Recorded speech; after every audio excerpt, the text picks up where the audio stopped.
भगवान शिव को जब दैत्य का संहार करना था तो उन्होंने गणेश जी की स्तुति की थी महाराष्ट्र के राजनांदगांव में। दूसरे नंबर पे भगवान विष्णु का अवतार जब बौद्ध अवतार के रूप में हो रहा था तब उन्होंने अपने इस अवतार को फलीभूत करने के लिए भगवान गणेश की आराधना करते हैं। तब जाकर के उनको आशीर्वाद मिलता है, उनका वर मिलता है गणेश जी का। तब जाकर के भगवान विष्णु भी बौद्धावतार ग्रहण करते हैं। क्यों उनको बौद्धावतार ग्रहण करना पड़ा था?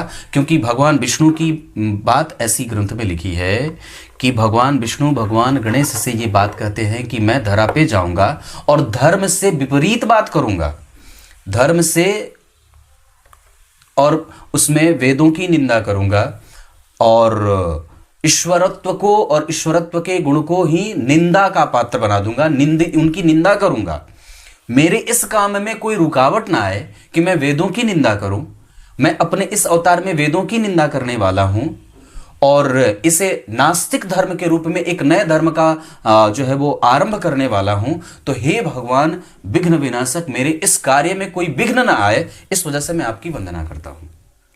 तब जाकर के भगवान गणेश ने उनसे वंदित होने के बाद, उनसे जो है वो आराधित होने के बाद उनको आशीर्वाद दिया है, उनको वर प्रदान किया है। तब भगवान विष्णु ने भगवान बुद्ध का अवतार लिया।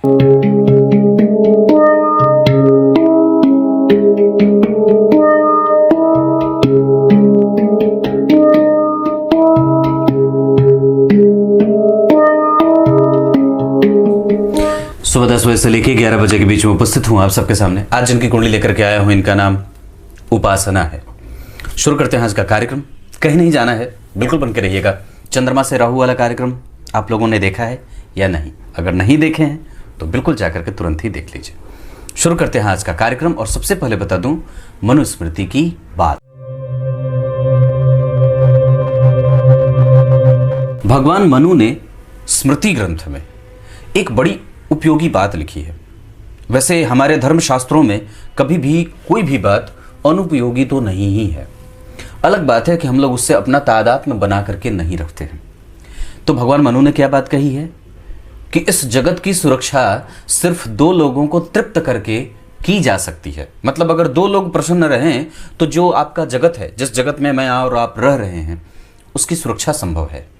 और वो हैं हमारे पितर और वो हमारे देवता। अगर देवताओं को उनको यज्ञ के द्वारा हविष्य दिया जाए, यज्ञ के द्वारा उनकी आहुति डाली जाए उनके नाम पर, उनके मंत्रों के उच्चारण के द्वारा, विभिन्न देवताओं के निमित्त जो मंत्र हैं, और अगर पितरों के निमित्त अगर उनको कव्य की आहुति दी जाए, जो जैसे देवताओं को जो आहुति दी जाती है उसे हव्य कहते हैं, और वही आहुति जब पितरों के निमित्त दी जाती है तो उसे कव्य कहते हैं। इन दोनों की उपासना प्रत्येक व्यक्ति के जीवन में अत्यंत आवश्यक है। आपको यज्ञ अवश्य ही करना चाहिए, चाहे छोटा हो या बड़ा, और अपने पितरों के निमित्त अवश्य ही तर्पण और हुमाद वगैरह करते रहना चाहिए।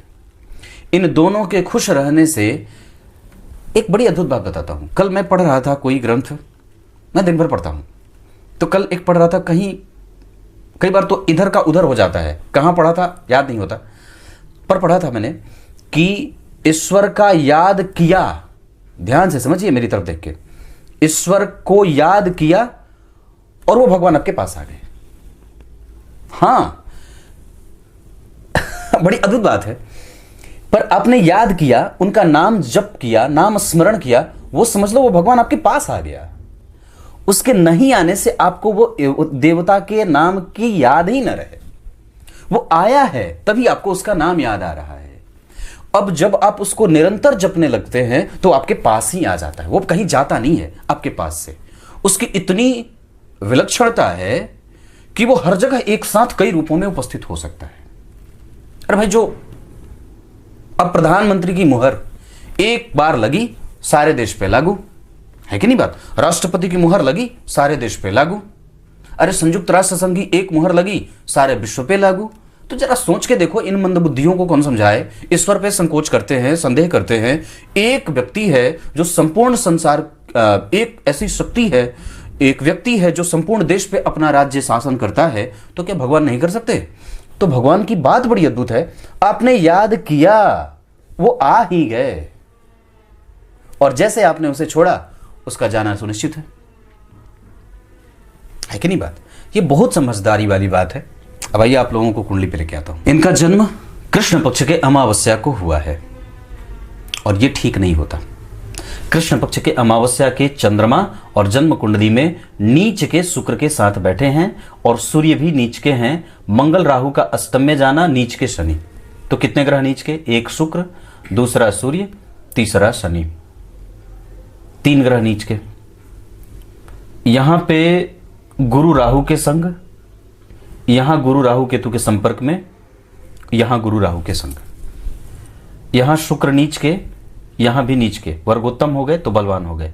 सूर्य यहां भी नीच के, सूर्य यहां भी नीच के, वर्गोत्तम हो गए, बलवान हो गए।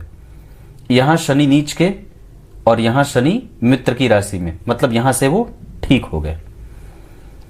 और मंगल की दृष्टि है जो भाग्य भाव का अधिपति है सप्तम पे, ये विवाह के बाद के संबंधों को अच्छाइयां दिखा रहा है।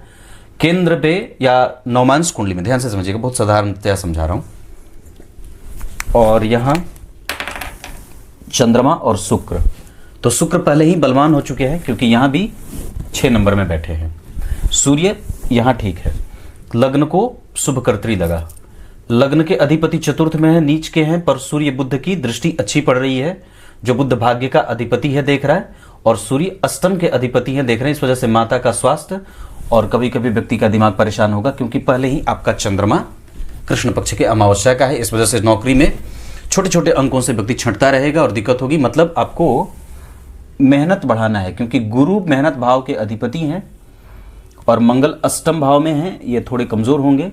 इस वजह से ही आपको मेहनत करनी पड़ती है, क्योंकि तृतीय भाव का अधिपति राहु केतु के संपर्क में है। पर याद रखिएगा, जैमिनी सिद्धांत ये कहता है भाव का अधिपति गुरु और अगर भाव का कारक दोनों एक दूसरे से केंद्र में हो तो व्यक्ति को उस क्षेत्र में सफलता अवश्य मिलती है। मतलब आप ये नहीं कह सकते कि आपके पराक्रम का परिणाम आपको नहीं मिलेगा, अवश्य मिलेगा। सिर्फ इस कुंडली में मैं एकमात्र कमजोरी चंद्रमा की देख रहा हूं। दशमांश कुंडली में शनि केतु का पापकर्त्री, इस वजह से विलंब से परिणाम मिलेगा। बुध नीच के हैं पर दृष्टि यहां अच्छी जाएगी। गुरु शुक्र को, गुरु मंगल को, गुरु बुध को, गुरु सूर्य को, गुरु शुक्र को, गुरु शनि को और मंगल बुध को, ये जो दृष्टि का संबंध बन रहा है, यहां पे गुरु मंगल केंद्र में, गुरु शुक्र को, और बुध यहां भी है पर ठीक है, यहां बुध शुक्र केंद्र में है। चंद्रमा ठीक है, सूर्य वर्गोत्तम तो बलवान, शनि की दृष्टि यहां है जो पंचम के सप्तम भाव के अधिपति हैं। थोड़ी कमजोरी है हालांकि, पर योग बन रहे हैं। आपको कोशिश अवश्य करना चाहिए। सरकारी नौकरी में शिक्षकीय और प्रोफेसर बनने का योग बड़ा बढ़िया है। इसके अतिरिक्त आपकी कुंडली में उच्च शिक्षा में बाधाएं देख रहा हूं, पर माध्यमिक शिक्षा आपकी कुंडली में ठीक ठाक होगी। इस भाव का अधिपति 5 घर आगे बैठा है शुभग्रह होकर के, जिसका नीच भंग होगा परिवर्तन योग के कारण। तो शुक्र का नीच भंग 2 तरीके से होगा, क्योंकि वो वर्गोत्तम है तो बलवान होगा, और शुक्र के साथ बुध का परिवर्तन है, इस वजह से भी नीच भंग होगा। आपकी कुंडली में आपका जन्म दक्षिणायन में हुआ है, इस वजह से अपनी मेहनत और बढ़ाइए। स्वास्थ्य में पेट का ख्याल रखिएगा। यहां पे अष्टम भाव से शनि मंगल राहु केतु सबका संबंध बन रहा है। कैसे? अष्टम भाव से शनि का संबंध इसलिए बनेगा क्योंकि अष्टम भाव के अधिपति को शनि ने देखा है, और अष्टम भाव में मंगल राहु पहले ही है जो चतुर्थ के अधिपति हैं। इस वजह से चल अचल संपत्ति में पुत्र के साथ और दिमाग को अव्यवस्थित होते देखा जाता है। वैसे आप झगड़ालू नहीं हैं और आप व्यवसाय भी बहुत अच्छा कर सकते हैं। वैश्य वर्ण और देवगण के होने के कारण व्यक्ति का दाम्पत्य खराब नहीं होगा। वो किसी से भी विवाह बहुत अच्छे तरीके से चलाने में पूरा सहयोग करेगा, और वो रिलायबल भी है। आप आदित्य हृदय स्तोत्र का पाठ किया करिए। वैसे चंद्रमा बड़े अच्छे हैं आपकी कुंडली में। यहां पे त्रिकोण के चंद्रमा अच्छे होते हैं। वैसे अगर वो नीच के ग्रह के साथ नहीं बैठे होते तो और भी ठीक होते। यहां पे नीच के हैं और कम से कम मंगल यहां बैठ रहे हैं, यहां भी यहीं बैठ रहे हैं, और यहां पे वो सिंह राशि के हैं, यहां भी सिंह के, यहां भी सिंह के, तो मंगल भी वर्गोत्तम हो गए। इसका अर्थ होगा कि व्यक्ति का सुख, व्यक्ति का भाग्य, व्यक्ति का कर्म क्षेत्र और व्यक्ति का परिणाम मिलेगा। इसमें 2 राय नहीं है, पर यह कमजोरी सिर्फ इसलिए हो रही है क्योंकि राहु की दशा चल रही है, और वो राहु आपकी कुंडली में अष्टम भाव के हैं, ये दिमाग को खा जाते हैं। मैंने कल ही बात कही थी, खा जाने का मतलब मेरा वो टर्म है, पर मैंने जहां तक बहुत सारी कुंडली में देखा है, राहु अष्टम भाव में व्यक्ति को सोचने पे मजबूर कर देते हैं और वो अपने विचारों से मुक्त नहीं होता है, जिस विचार में वो उलझ जाता है। आपको अपने वस्त्रों पे, आपको अपने परिधान पे बहुत ध्यान रखने की आवश्यकता होगी। यात्रा में किसी पे भरोसा ना करें, किसी पे जल्दी विश्वास ना करें, मित्रों से बहुत ज़्यादा निकट ना जाएं। जितना ज़्यादा हो सके अपने आप को थोड़ा शांत, गंभीर और बहुत ज़्यादा मिलनसार बनने की कोई आवश्यकता नहीं है। अपनी गंभीरता और अपनी जो ऑप्टिमिस्टिक प्रवृत्ति है उसको और भी बलवान बनाइए। अपने आप को और भी ज़्यादा प्रूफ करने की कोशिश करिए कि हाँ आपके पास भी बल है। उसके बाद अपनी गंभीरता और भी बढ़ा लीजिए, ज्ञान पक्ष पे और भी काम करने की आवश्यकता है। एक्सप्लेनेशन ज़्यादा ना दीजिए, जितना पूछा जाए उतना ही बोलने की आवश्यकता होगी। ये कुंडली में सूर्य और बुध दशम स्थान में है, नीच के हैं, पर फिर भी यहाँ मैं सूर्य को कमज़ोर नहीं कहूँगा क्योंकि शनि बैठे हैं केंद्र में। तो हर तरीके से ये कुंडली पहले कमज़ोरी को दिखा रही है, बाद में चल करके गतिमान हो रही है। वैसे 42वें, 46वें, 43वें, 48वें, 52वें, 54वें वर्ष में पेट से संबंधित समस्या इस कुंडली में होते देख रहा हूँ। ये कुंडली पेट से परेशान हो सकती है, ऑपरेशन और नाभि के क्षेत्र से परेशान हो सकती है, हृदय क्षेत्र और कई बार मांसपेशियों में खिंचाव, कमर दर्द, कंधे का दर्द व्यक्ति को परेशान कर सकता है। वात जनित समस्या भी व्यक्ति की कुंडली में परेशान कर सकती है। इतनी सारी चीजें। इस कुंडली के लिए अंक 8 अच्छा रहेगा। दिन शनिवार और शुक्रवार का बहुत अच्छा रहेगा। मकर लग्न की कुंडली के लिए शुक्र बड़े अच्छे और शनि बड़े अच्छे होते हैं, तो शुक्र और शनि दोनों इस कुंडली में बहुत अच्छे होंगे। गुरु इस कुंडली के लिए प्रधानतया बहुत अच्छे नहीं होते, पर फिर भी वो कई बार जब सरकारी नौकरी न मिले तो नहीं मिलेगी तो दो कारण से हो सकता है। आपकी उम्र तब तक ना रहे, हालांकि आपकी कुंडली में गुरु 2025 तक है राहु, इस वजह से आपको कोशिश करिए कि राहु से पहले नौकरी मिल जाए, और उसमें भी क्योंकि फिर उधर 25 से 28 वाले में दिक्कत होगी, तो 25 के नवंबर से पहले अगर नौकरी मिल जाएगी तो बहुत अच्छा परिणाम होगा। आपकी कुंडली में ग्रह सारे, चंद्रमा भी ठीक ही देख रहा हूं, हाँ, लेकिन अभी राहु 2023 के 5वें महीने तक राहु में सूर्य हैं, जो आपकी कुंडली में थोड़े से अव्यवस्थित ही हैं दक्षिणायन के होने के कारण, और नीच भंग दूसरे नंबर पे हुआ है, पर प्रथमतया तो वो ग्रह नीच का ही है।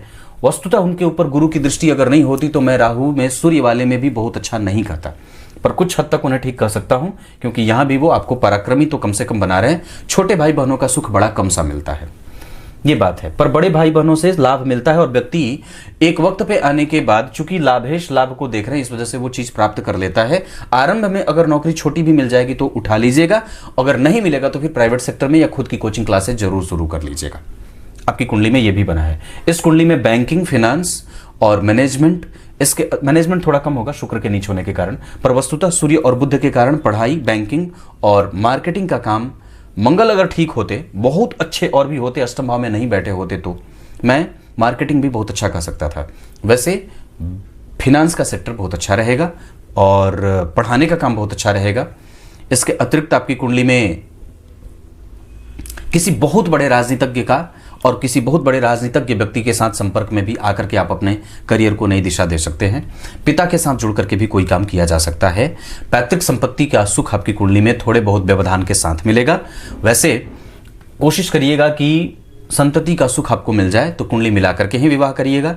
वैसे शनि नीच के होकर के बैठे हैं, लग्नेश होकर के, इस वजह से, और इस भाव पे मंगल की दृष्टि नहीं है, मंगल की दृष्टि यहाँ है, शुक्र चंद्रमा की दृष्टि यहाँ है, इस वजह से छोटे भाई बहन होने के बावजूद या नहीं होने के बावजूद भी आपको उन लोगों का लाभ मिलता रहता है। बड़े छोटे का सुख ऐसा नहीं है कि नहीं है, वो सामान्य हो रहा है, मतलब कई बार उनसे दूरी बनती है, क्योंकि आपका दिमाग थोड़ा बहुत परेशान रहता है शनि के कारण, राहु की दृष्टि के कारण। मंगल है, देंगे सब कुछ।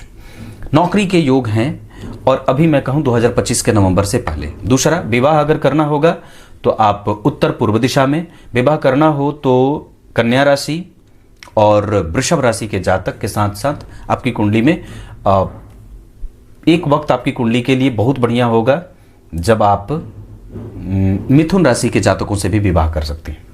वैसे एक बात बता दूं तो विवाह का योग आपकी कुंडली में 23 के 5वें महीने से बन रहा है, कर ही लेना चाहिए। वैसे आपके पास अभी वक्त है, आप अगर चाहेंगे तो 1 साल 2 साल अभी आप इंतजार कर सकते हैं विवाह में। वैसे कोई गड़बड़ी वाली बात नहीं है। ये इतनी सी बात मैंने बताई। अब आपको मैं नक्षत्र पे लेके आता हूं। सूर्य चित्रा नक्षत्र में बैठे हैं 1 डिग्री के। इसका अर्थ होगा कि उस ग्रह को बल की आवश्यकता है। मतलब आपकी कुंडली में जो आपकी सरकार है वो आपके पास योग्यता होने के बाद भी उसके पास इतना बल नहीं है कि कई बार वो आपको चुन सके। जहां पे आपकी आत्मा की बात की जाएगी तो आपके पास तर्क है, आपके पास बुद्धि है, आप ज्ञान से युक्त हैं और आप चारित्रिक रूप से कमजोर भी नहीं हैं।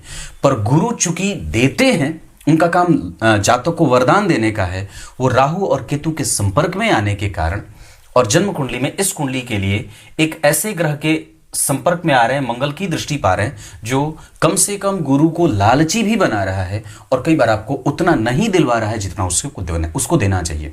इस वजह से मंदिर का दर्शन, गुरुजनों की सेवा, माता पिता का आशीर्वाद, गुरुजनों का आशीर्वाद, उनकी सेवा, उनके प्रति संबंध और भाव अच्छा वाला रखिए।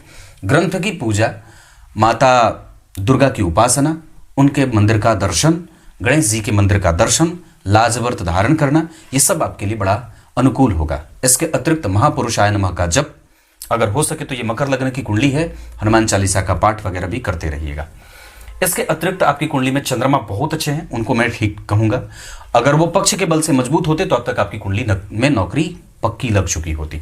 मंगल आपकी कुंडली में पेट का रोग दे सकते हैं और आपके ऊपर कुपात्र लोगों की दृष्टि जा सकती है, जो आपके योग्य नहीं है। कई बार आपको पाने की कोशिश करेगा और कई बार आपको भ्रमित करने की कोशिश करेगा। यात्रा में किसी के द्वारा दिया गया अन्न, एडवेंचर, पहाड़, नदी, नाला, पोखरा, तालाब, पुल वगैरह में ना जाएं।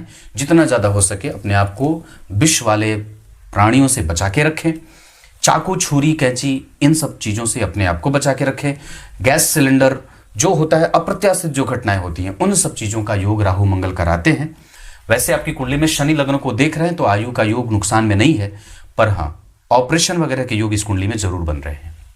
वो राहु मंगल में हो सकता है, या जब कभी भी गुरु में सूर्य आए, मंगल आए, राहु आए, चंद्रमा आए, बुध आए, तो ये परेशानी बन सकती है। आपके लिए आगे बढ़ता हूं। मंगल के बाद बुध ठीक है, वो आपको तार्किक, समझदार और भविष्य को झांकने की क्षमता के साथ साथ दुनिया को समझने की ताकत दे रहे हैं और वो आपको कम से कम बुद्धिशाली भी बना रहे हैं। भगवत भक्त का पान व्यक्ति करता रहता है। गुरु आपकी कुंडली में पूर्वा भाद्रपद के बैठे हैं और मैं समझता हूं कि वो ठीक हैं। वो शिक्षकीय गुणों से युक्त आपको बना रहे हैं और उसके बाद आपको प्राइवेट सेक्टर में नौकरी देने में उनका सहयोग बड़ी बढ़िया रहेगा। आपकी गंभीरता वो दे रहे हैं, पर और भी ज़्यादा उनको सहयोग देना चाहिए था। अगर वो राहु केतु के संपर्क में नहीं होते या मंगल उन पर नहीं देखता तो आपको लालची नहीं बनने देते, या खुद वो गुरु लालची नहीं होता। वो लालची है, इस वजह से आपको वो परिणाम नहीं दे रहा है, या वो चाह रहा है कि आप उसकी भक्ति और भी करें।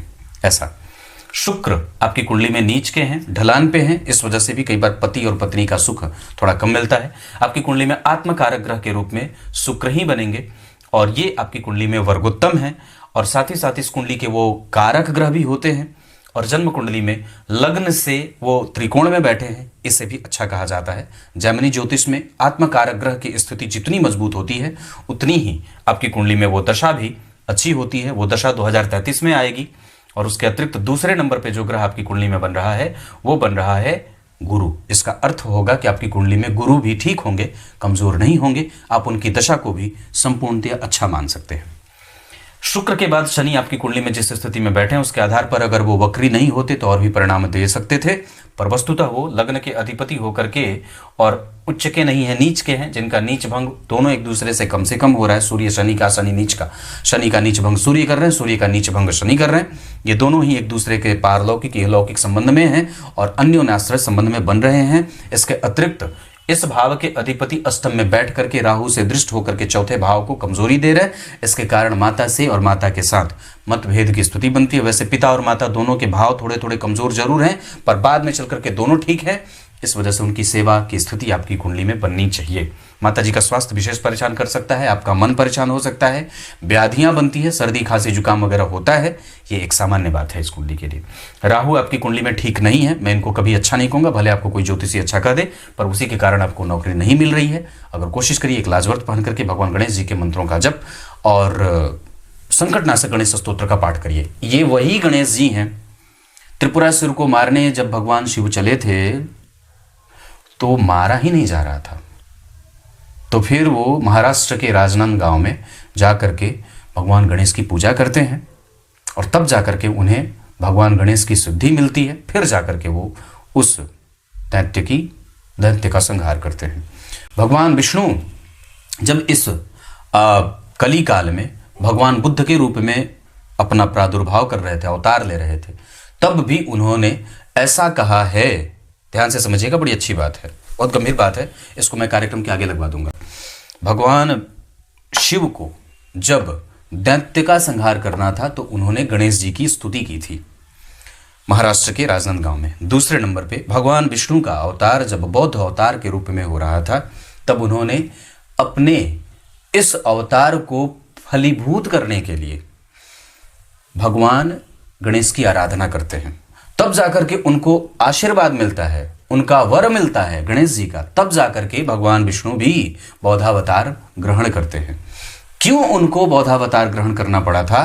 क्योंकि भगवान विष्णु की बात ऐसी ग्रंथ में लिखी है कि भगवान विष्णु भगवान गणेश से ये बात कहते हैं कि मैं धरा पे जाऊंगा और धर्म से विपरीत बात करूंगा, धर्म से और उसमें वेदों की निंदा करूंगा और ईश्वरत्व को और ईश्वरत्व के गुण को ही निंदा का पात्र बना दूंगा, उनकी निंदा करूंगा।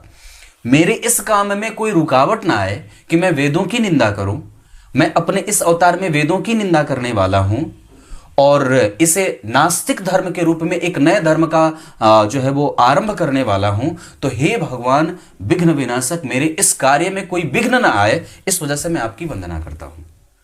तब जाकर के भगवान गणेश ने उनसे वंदित होने के बाद, उनसे जो है वो आराधित होने के बाद उनको आशीर्वाद दिया है, उनको वर प्रदान किया है। तब भगवान विष्णु ने भगवान बुद्ध का अवतार लिया है। ठीक उसी तरीके से जब आप मध्य एशिया के क्षेत्र में जाते हैं जहां मुसलमानों का जो है वो उत्पत्ति वो कहा जाता है, भगवान क्या बोलते हैं, वो कौन है उनके, बार बार भूल जाता हूं, मोहम्मद साहब। तो मोहम्मद साहब के साथ भी राजा भोज का जो संवाद होता है उसमें भी उन्होंने यही बात कही है कि मेरी जो मक्का मदीना की, मदीना नाम की पूरी है, ये मुसलमानों का जो है वो उनका मक्का तीर्थ स्थान कहा जाएगा, मक्का मदीना, जो पहले एक वक्त पे मदीना नाम की पूरी थी। और बहुत सारी कथा है, कभी बता दूंगा, पर कितना बताऊं, ये कार्यक्रम कुंडली का है, बहुत सारी बातें हैं जो दिमाग में भरी पड़ी हैं पर नहीं बोल सकता है, बाद में कभी बता दूंगा। पर ये दो बातें आप लोगों को याद रखनी चाहिए। तो इसी तरीके से गणेश जी की पूजा, गणेश संकट नाशक स्तोत्र का पाठ, भगवान शिव और पार्वती के द्वारा किया गया भगवान गणेश की जो स्तुति है वो बड़ी ही विलक्षण है और बड़ी ही प्रभावों से युक्त है। तो आपको अगर वो ना मिले तो मुझे कहिएगा, मैं आपको वो उपलब्ध करा दूंगा। पर उस स्तुति का पाठ करना चाहिए, इससे बड़ा काम बनता है। क्या बताऊं, शुक्रवार शनिवार दिन बहुत अच्छा होगा।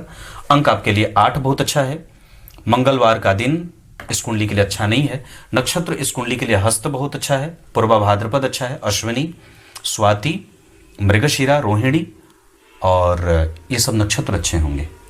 ठीक है। विवाह आपकी कुंडली में मंगल की दृष्टि है, गुरु राहु केतु के संपर्क में है। जो पति मिलेगा उसको कहिएगा कि रिलायबल हो और कम से कम वो पूजा पाठ में विश्वास करने वाला हो। और इसके साथ साथ यहाँ के अधिपति जो हैं वो जन्म कुंडली में पंचम भाव में है और लग्नेश नीच के हैं, पर कोई बात नहीं है, गुरु द्वितीय भाव को देख रहा है। विवाह मिला करके करेगा, वैसे दाम्पत्य टूटेगा नहीं, शुभकर्तृ योग बहुत अच्छा योग होता है और कम से कम भाग्येश लग्न में बैठा है तो खराब नहीं होगा। सप्तम भाव के अधिपति शनि मित्र की राशि में बैठे हैं, आगे चंद्रमा पीछे गुरु हैं। गुरु राहु केतु के संपर्क में है, इस वजह से, और यहां भी गुरु राहु केतु के संपर्क में है, सावधानी से युक्त होकर के प्रेम विवाह से बचने की कोशिश करिएगा, नहीं तो नुकसान होगा। इतनी सी बात है। तब तक के लिए बहुत बहुत नमस्कार।